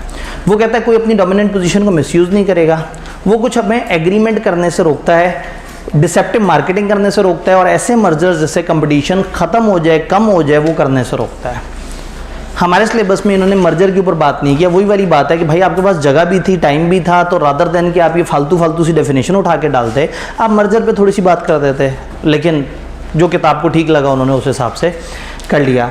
तो ये 3 तरह की रिस्ट्रिक्शंस हम पढ़ेंगे कि डोमिनेंट पोजीशन, एग्रीमेंट और डिसेप्टिव मार्केटिंग प्रैक्टिसेस क्या है। जल्दी से देखते हैं। आसान अल्फाज में, जब कोई बड़ा अपनी बड़ी पोजीशन को मिसयूज़ करे और इस्तेहसाल करे मार्केट का, तो वो डोमिनेंट पोजीशन का अब्यूज़ है। प्रोहिबिटेड एग्रीमेंट, आप ऐसे एग्रीमेंट करें, 2-3 बंदे, 2-3 बिजनेस मिलकर ऐसे एग्रीमेंट करें जिससे आप इस्तेहसाल कर रहे हैं। अब्यूज़ ऑफ डोमिनेंट पोजीशन एक बंदा करेगा, एक बिजनेस करेगा। प्रोहिबिटेड एग्रीमेंट होंगे, 2-3 बिजनेसेस मिलकर अपना कार्टेल बना लेंगे, प्राइस फिक्स कर लेंगे, टेरिटरी फिक्स कर लेंगे, वगैरह वगैरह। डिसेप्टिव मार्केटिंग प्रैक्टिसेस, आप ऐसी झूठी मार्केटिंग प्रैक्टिसेस कर रहे हैं जिससे आप झूठी खबरें फैला रहे हैं और आप अपने कंपेटिटर्स को हार्म पहुंचा रहे हैं।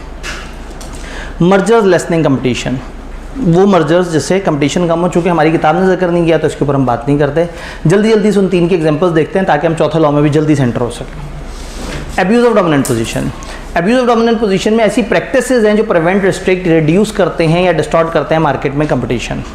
कुछ एग्जांपल्स इन्होंने दे दी। फॉर एग्जांपल, आप प्रोडक्शन सेल या वो को लिमिट कर दें या अनरीजनेबल इंक्रीज कर दें प्राइस में, या सेलिंग कंडीशन मुश्किल कर दें कि भाई मेरी चीज़ तो बिकनी है, मैं जितने मर्जी की भी बेचूँ, जो मर्जी हो जाए। भाई कल को हम अपनी फ़ीस उठा के 25,000 से उठा के 17,000 कर दें, हम कहें ठीक है जी, ये बच्चे आगे जाएंगे कहाँ? जो बच्चे ग्रुप ए में हैं उन्होंने अगला पेपर पढ़ने हैं कॉस्ट, FR2 और कमती लॉ।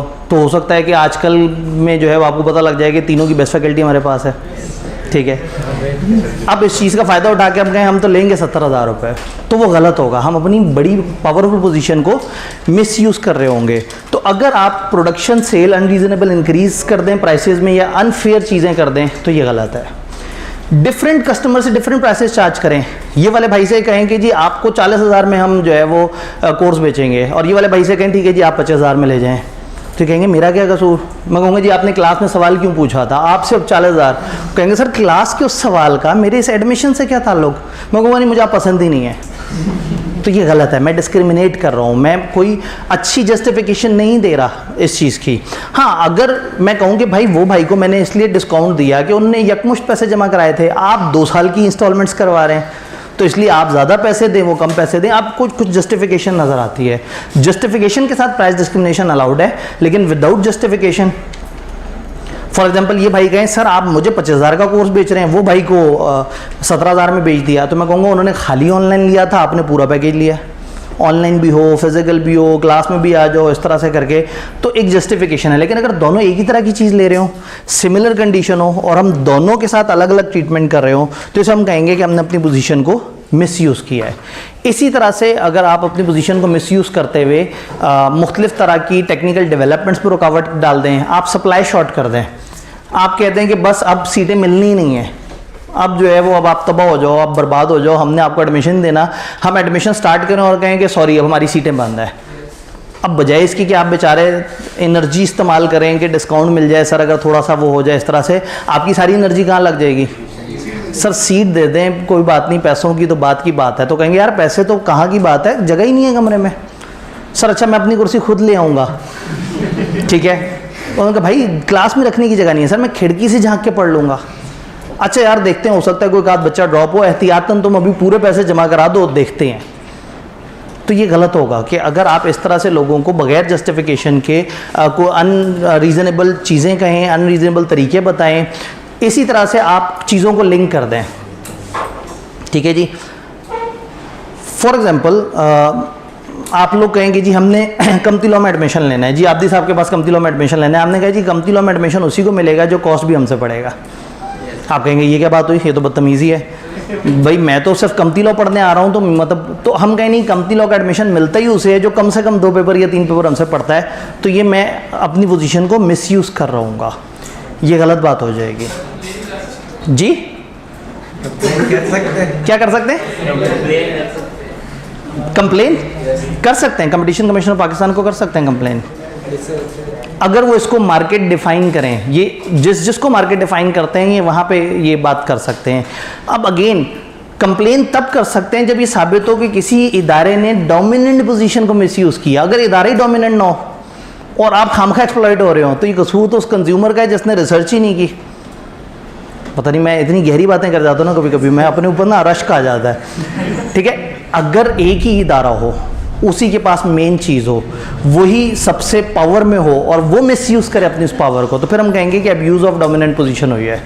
मुझे लग रहा है बाहर को बहुत ज़ालिम तूफ़ान शूफान जो है वो, क्योंकि आज बादल भी बड़े गहरे काले रंग के थे, बस अल्लाह करे कि वो जनूबी इलाकों में सैलाब वगैरह ना आए, क्योंकि अब काफ़ी हद तक ना वो हदों तक पानी पहुँच गया है। तो बस दुआ कीजिएगा किसी भी टाइम पे कि मुल्क की खैर रहे, क्योंकि लास्ट टाइम जो सैलाब हुआ है उस तरह का सैलाब दोबारा हम बर्दाश्त शायद ना कर सकें, और ख़ासतौर पे अब तो इकोनॉमिक डिफ़िकल्टीज़ भी इतनी ज़्यादा बढ़ गई हैं। खैर, तो कोई भी इस तरह से चीज़ कि आप चीज़ों को कनेक्ट कर दें, या क्या करें आप एक सप्लीमेंट्री चीज़ के साथ उसको कनेक्ट कर दें। ये क्या होता है, आप अगर मैं कहूँ कि जो कंपनी लॉ लेगा उसी को, जो कॉस्ट अकाउंटिंग लेगा उसी को कंपनी लॉ मिलेगा, तो ये तो करीब करीब की चीज़ें हो गई। फॉर एग्जाम्पल आप आएँ, आप कहें जी हमने यहाँ से कंपनी लॉ पढ़ना है, हम कहें अच्छा आबदी साहब की मिठाइयों की भी एक दुकान है, कम से कम 10 किलो मिठाई अगर आपने वहाँ से खरीदी होगी और उसकी रसीद दिखाएंगे तो आपको कंपनी लॉ में एडमिशन मिलेगा। तो आप कहेंगे मिठाई का यहाँ से क्या ताल्लुक। तो सम टाइम दो डिसिमिलर चीज़ों को आपस में कनेक्ट कर देना, ये तो अब्यूज़ ऑफ डोमिनेंट पोजीशन में ये डिसिमिलर कंडीशन अप्लाई कर देना। फिर इसी तरह से conclusion of contract subject to acceptance of other parties of supplementary obligation, कुछ और कनेक्टेड ऑब्लिगेशन जो अपनी नेचर के हिसाब से, अपने यूज़ के हिसाब से उनका कोई कनेक्शन नहीं है इस कॉन्ट्रैक्ट के सब्जेक्ट के साथ। इसी तरह से बाइकआउट करना, बाकियों को निकाल देना, ख़त्म कर देना उनके साथ मामला, रिफ्यूज़ कर देना किसी को डील करने के, कंपेटिटर को जान के प्रीडेटरी प्राइसिंग से वो कर देना। फॉर एग्जांपल एक इदारा हो और वो इदारे का होल्ड हो, जैसे वही बात है कि मोबलिंग था, मोबलिंग का होल्ड था पाकिस्तान में, 10 मिलियन कंज्यूमर थे मोबलिंग के बैक इन 2005, 1 करोड़ यूज़र था अगर मोबलिंग का। तो वारिद और टेलीनॉर जिस वक्त आए थे तो मोबलिंग चाहता तो 50 पैसे की कॉल कर देता। लोग नए बिजनेस पे जा ही ना पाते, क्योंकि ये लोग तो उस वक्त खर्चा कर रहे थे, इस वक्त तो ये तो इन लोगों ने रखी अपनी 3-3 रुपये प्राइस कॉल की, और मोबलिंग की उस वक्त होती थी 6 रुपये की। जब 2005 में आहिस्ता आहिस्ता बेहतर उन्होंने अपनी प्राइस कर ली थी, क्योंकि पाकटेल वगैरह ने भी काफ़ी सर उठा लिया था। तो उस टाइम पे मोबलिंग चाहता तो 50 पैसे की कॉल कर देता, और टेलीनॉर वारिद कभी डेवलप ना हो पाते। ये होती है प्रीडेटरी प्राइसिंग, कि आप बिल्कुल कातलाना प्राइसिंग कर देते हैं, आप अगले एंट्री को होने से पहले ही तबाह कर देते हैं, कि आप कहते हैं ठीक है एक दफ़ा इसको तो मैं साइड पे फेंकूँ ना, फिर जब मैं अकेला दोबारा राज करूँगा तो फिर से प्राइसेस बढ़ा दूंगा। लेकिन कब, जब आप डोमिनेंट पोजीशन पे हो और आप मेन अकेले प्लेयर हो, या कम से कम आप मार्केट के 90% प्लेयर हो, तो फिर आप इस तरह से करेंगे तो वो बड़ा गलत हो जाएगा। मैंने कहा ऐसा ना हो कि वो अभी कल परसों में आपको पता लगे कि जी वो सर आतिफ का B law fast track free हो गया, तो आपके वो ये देखा डोमिनेंट पोजीशन को मिसयूज़ किया इन्होंने। प्रीडेटरी प्राइसिंग होती है, इसमें आप बहुत कम प्राइस रखते हैं, अगर प्राइस ही ख़त्म हो जाए। अगर ये काम हम सेशन के स्टार्ट में करें कि जी हम बच्चों को सर्विस देना चाहते हैं और हमने कोर्स फ्री कर दिया, तो वो हिट करना होगा किसी भी कॉलेज को। इन दिनों अब किसी ने किसी कॉलेज को पैसे नहीं देने हैं, इन दिनों बच्चे पढ़ रहे हैं, तो इन दिनों अगर हम ये क्रैश कोर्स फ्री करा रहे हैं तो इसका ये मतलब नहीं है कि हम इस वक्त किसी को तोड़ने की कोशिश कर रहे हैं। हाँ, अगर हम सेशन के स्टार्ट में कहते हैं कि पूरा सेशन हमारा फ्री है, तो ऑब्वियसली वो फिर हम इर्द गिर्द वालों को तकलीफ दे रहे होते और खामखा, चूँकि हमारी उसमें डोमिनेंट पोजीशन भी होती। तो ये चंद एग्जांपल डोमिनेंट पोजीशन की, इससे मिलती जुलती एग्जांपल्स हैं प्रोहिबिटेड एग्रीमेंट्स में। इसमें वही काम हो रहा होता है, लेकिन 2 या 2 से ज़्यादा इदारे मिलकर कर रहे होते हैं। कुछ पॉइंट सेम है, different condition for equivalent transactions. इसी तरह से conclusion of contract subject to acceptance of other, जो कि किसी जिसका उसके साथ कोई कनेक्शन ना हो। फिक्स कर लेना प्राइस को, चीज़ें 3-4 बिजनेस आपस में मिलकर तय कर लें। एक दिन हम सारे सीए कॉलेज वाले बैठें और कहें यार खामखा कंपटीशन कर रहे हैं, गिनती के 5-6 हम इदारे हैं, 50,000 फीस कर देते हैं, और सारे पक्के हो जाते हैं। जो 50,000 से कम फीस ले वो गलत।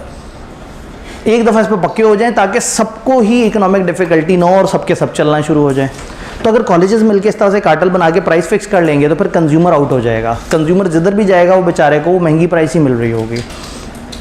तो अगर प्राइस फिक्स कर लें, क्वांटिटी फिक्स कर लें, फिर क्या होता है टेरिटरीज फिक्स कर लेते हैं बिजनेसेस। पेप्सी और कोक आपस में तय कर लें कि भाई इस शहर में आपने नहीं आना, इस शहर में मैं नहीं आऊँगा, यानी उस शहर में आप जो मर्जी तूफान मचाएं प्राइसेस के साथ, कस्टमर के पास कोई सेकंड ऑप्शन ही नहीं होगी बोतल पीने की, और दूसरे शहर में आपने नहीं आना। तो क्या होगा कि आप इस तरह से डिवाइड कर लेंगे। तो वो जैसे वो फिल्मी ज़बान में होता है ना कि वो अक्खा मुंबई हमारे पास और अक्खा दिल्ली तुम्हारे पास, ठीक है, तो वो एक टेरिटरी डिफाइन कर ली कि ये हमारी, ये हमारी। तो इस तरह की टेरिटरीज आप डिफाइन कर लें तो वो गलत हो जाएगा। क्लूसिव टेंडरिंग अगर आप कर रहे हो मिलजुल के, अगर गवर्नमेंट ने कहा कि ये एक प्रोजेक्ट है, इस पे आप बताएं कि आप कितने पैसे अब में ये काम करके दे सकते हैं, 10-12 बिजनेस मिल जाए और वो तय कर लेंगे इतने पैसे से कम कोई भी कोट नहीं करेगा। जब सारी हाई कोट करेंगे तो गवर्नमेंट को एहसास होगा कि शायद ये महंगा प्रोजेक्ट है और ये महंगे में ही होता है। इसी तरह से अगर एक बिडिंग हो रही हो, किसी जगह एक बंदा खड़ा हुआ और वो कह रहा है हाँ भाई इस चीज़ की क्या प्राइस होनी चाहिए, सामने 20 में से 17 लोग एक ऐसी प्राइस बोल दें, यानी वो कह रहा हो कि ये प्राइस 2 लाख से शुरू होगी इस लैपटॉप की, सामने 17 लोग बैठे कहें कि हम तो सोच रहे थे 40,000 आप कहेंगे, मुझे तो 41,000 भी महंगा लग रहा है। अब अगर 20 में से 17 लोग कह रहे हैं 40,000, तो वो 3 भी परेशान होकर कहेंगे कि यार हम क्यों 2 लाख रुपए का वो करने लगे थे। तो क्लूसिव टेंडरिंग होती है जिसमें क्या होता है कि आप मिलजुल के इस तरह से अचानक से एक वॉइस क्रिएट कर देते हैं। जैसे अचानक से एक वॉइस आएगी, who is the best teacher for this subject, एक किसी एम्बेसडर भाई ने पोस्ट की होगी और फिर सारे एम्बेसडर रेडी बैठे होंगे कि पोस्ट आएगी, हम ठका वोटिंग कर देंगे। अब एक शरीफ मासूम आदमी वहाँ जाएगा, वहाँ वोटिंग चल रही होगी, जाके देखेगा 50 वोट डले हुए हैं, देखेगा उसकी टीचर का तो वोट ही नहीं है कहीं, और ऐसे अननोन नाम उसे नजर आएंगे, सोचेगा शायद मुझे नहीं पता, इन सब लोगों को पता होगा, तो वो नीवा होकर साइड पे निकल जाएगा कि पता नहीं यहाँ पे क्या चल रहा है। ये क्लूसिव टेंडरिंग कहलाती है, जिसमें आप मिलजुल के एक ओपिनियन बिल्ड कर देते हैं और मिलजुल के अपने तरीके से चीज़ों को चलाना शुरू कर देते हैं। कोई मैनर फिक्स कर देना कि ये सर्विस इसी तरीके से दी जाएगी, कॉलेज आपस में तय कर लें, खबरदार कोई क्लास को रिले नहीं करेगा, खबरदार कोई क्लास ऑनलाइन नहीं देगा, सबके सब फिजिकल क्लास देंगे। तो जब आपस में मिलकर ऐसा एग्री कर लेंगे तो फिर बच्चों का इस्तेसाल हो सकता है। पिछले वाले में डोमिनेंट पोजीशन में और इसमें फ़र्क है। डोमिनेंट पोजीशन में एक इदारा अपनी डोमिनेंट पोजीशन को मिसयूज़ कर रहा है, इसमें 2 या 2 से ज़्यादा इदारे मिलके ऐसे एग्रीमेंट कर रहे हैं जिससे वो मार्केट को ख़राब कर रहे हैं। फाइनली इसमें क्या है, डिसेप्टिव मार्केटिंग प्रैक्टिसेस, धोखा देने वाली मार्केटिंग प्रैक्टिसेस। आप झूठ बोलें, आप अपनी प्रोडक्ट को गलत तरीके से प्रमोट करें, आप लोगों के जहन में मिस इन्फॉर्मेशन फैलाएं, आप जो है वो ऐसी इन्फॉर्मेशन फैलाएं जिससे दूसरों का इंटरेस्ट मुतासिर हो, आप किसी के बारे में झूठ कम्युनिकेट करें, आप किसी और का प्रोडक्ट लेबल इस्तेमाल करें, आप किसी का आप जो है वो सर्फ एक्सेल के बिल्कुल साथ जाके अपना सर्फ एक्सेल ही रख दें, एंड पे एक छोटा सा ई डाल दिया और वो सर्फ एक्सेल ही बन गया। वो दिखने में एक जैसे एक बंदे ने जल्दी से आके सर्फ एक्सेल के बजाय सर्फ एक्सेल ही उठाना है और पैसे सर्फ एक्सेल के देने हैं और घर जाके और निकलना सर्फ एक्सेल ही है।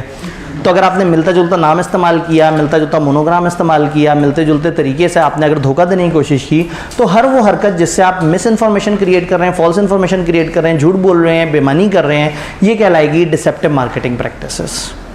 डन। तो 4 लॉज में से 3 लॉ का हम लोगों ने टारगेट पूरा कर लिया, चूँकि बीच में थोड़ी डिस्टर्बेंस भी थी, उससे भी हमारी कुछ स्लो ही रफ्तार। तो जैसे ही मुझे समझ आया कि हम चौथे लॉ में नहीं एंटर हो सकते, तो मैंने फिर तीसरे लॉ को इतना खींच लिया कि 2:15 तक हम जो है वो अपना हक अदा कर लेंगे। भाई के सवाल की तरफ मैं एंड पे आता हूँ, पहले मैं आप लोगों को तो छुट्टी दे दूँ ना। तो ठीक है, फिर अब कल इंशाल्लाह ताला हम यहाँ से आगे बढ़ते हैं। कल नेगोशिएबल इंस्ट्रूमेंट के ऊपर हम काम कर रहे होंगे, तो अगर नेगोशिएबल इंस्ट्रूमेंट आपको कभी भी मुश्किल लगता है तो कल का लेक्चर मिस नहीं करना। हम उसको एक सिंगल फ्लो में पूरे नेगोशिएबल इंस्ट्रूमेंट को समझ के आपस में इंशाल्लाह लिंक कर रहे होंगे, तो आपको काफ़ी इंशाल्लाह ताला हेल्प हो जाएगी। तो इंशाल्लाह ताला कल मिलते हैं। जी, आपका सवाल क्या है?